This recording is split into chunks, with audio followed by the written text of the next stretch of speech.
Have you practiced your pitch recently? If not, I encourage you to get started now so that you can be more easily understood by native English speakers. Learning to change and vary your pitch will help you pronounce words more accurately, call attention to the most important words and ideas in your speech, and be able to express different emotions and attitudes through intonation. Welcome back to the English with Kim YouTube channel, where you're going to learn what to say, how to say it, and why it matters. If you want more tips to help you communicate more confidently in English, be sure to hit subscribe for more videos. If you're completely new to the concept of pitch, please be sure to check out my video, The Power of Pitch, where I explain a simple exercise that will help you stretch your vocal cords and be able to get started working on your pitch. If you're ready to go deeper, let's get started with some pitch exercises. In this video, we're going to discuss two types of pitch changes that you're going to need to master in order to sound more like an American. We're going to talk about steps and glides. Depending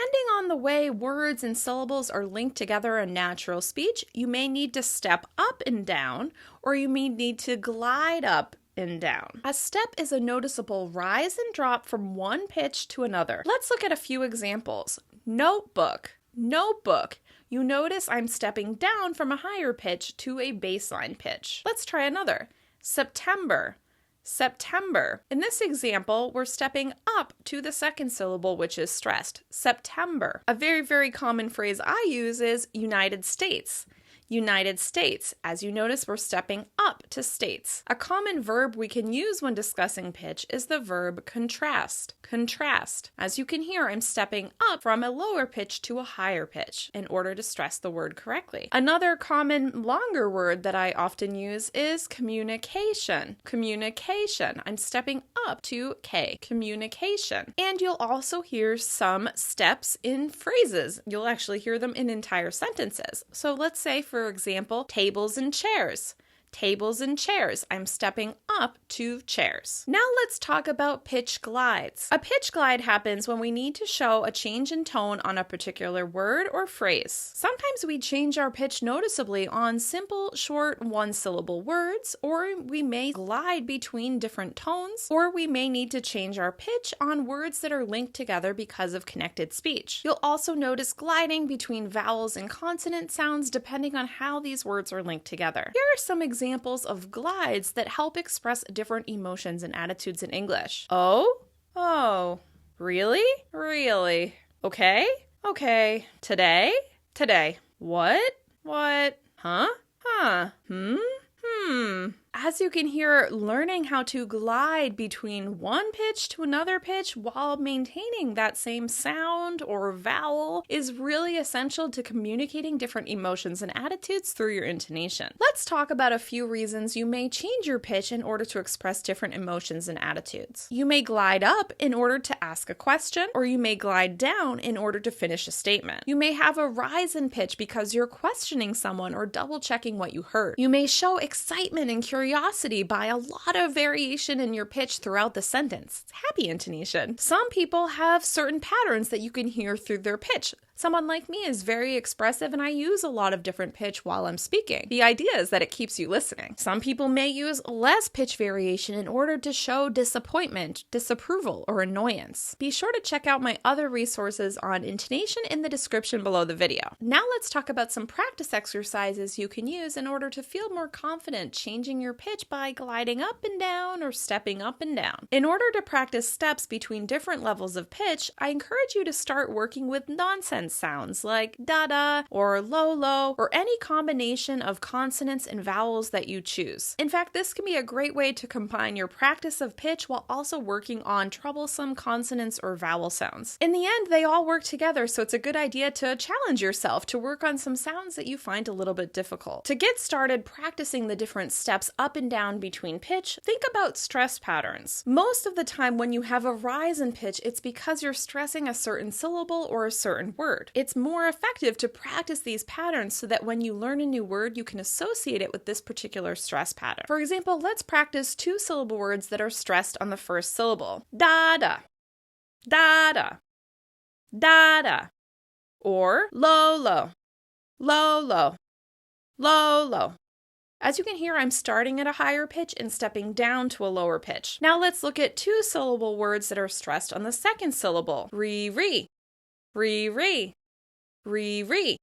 su, su, su, su, su, su. As you can hear, I'm stepping up from a lower pitch to a higher pitch. Now let's look at a few examples of three-syllable words. Once again, these words may be stressed on the first, second, or third syllable. It really depends on the word. Let's practice. Da, da, da. Da, da, da. Da, da, da. Lo, lo, lo. Lo, lo, lo. Lo, lo, lo. Re, re, re. Re, re, re. Re, re, re.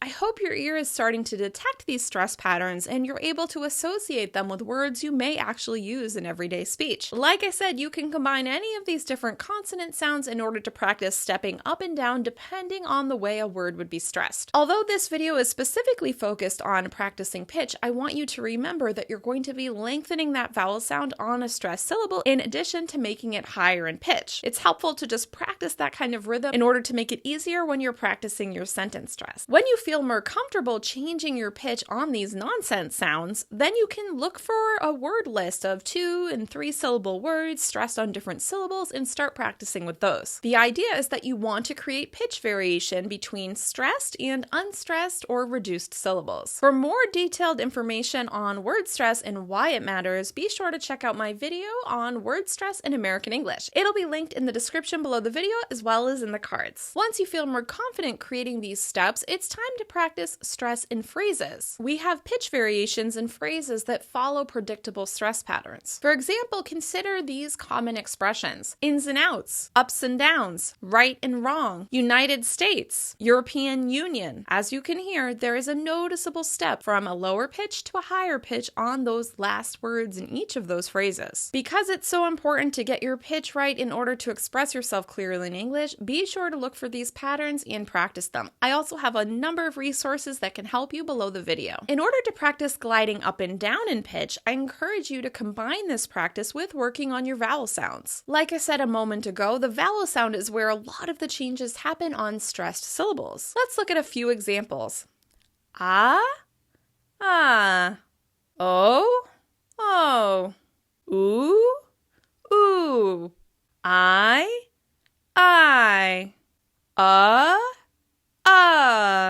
Let's try that one more time. Ah, oh, oh, ooh, ooh, I, Once you feel more confident gliding up and down on various vowel sounds, then it's time to practice with words. I gave a few examples earlier in the video, but let's practice a few more now. Okay, okay, okay, okay, no, no, no, no, about, today, do,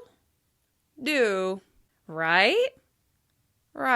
These exercises will help you increase your sensitivity to how we use pitch in order to communicate our meaning and express different emotions and attitudes through intonation. You'll start hearing these pitch changes and pitch variations and soon be able to start doing them yourself. For more stress and intonation practice, please be sure to check out my playlist on intonation patterns in American English. It's linked in the cards and also in the description below the video. Now it's your turn. In the comments, let me know how pitch is used in your native language. What do you find easy or difficult about pitch in American English? I would love to hear how these exercises have helped you, so be sure to check back in and leave a comment. Once again, I'm Kim from EnglishWithKim.com. I'm your guide to the essential conversation skills you need to sound more natural in English. If you like this video, please be sure to give it a thumbs up and share it with a friend. Have a good one. Goodbye.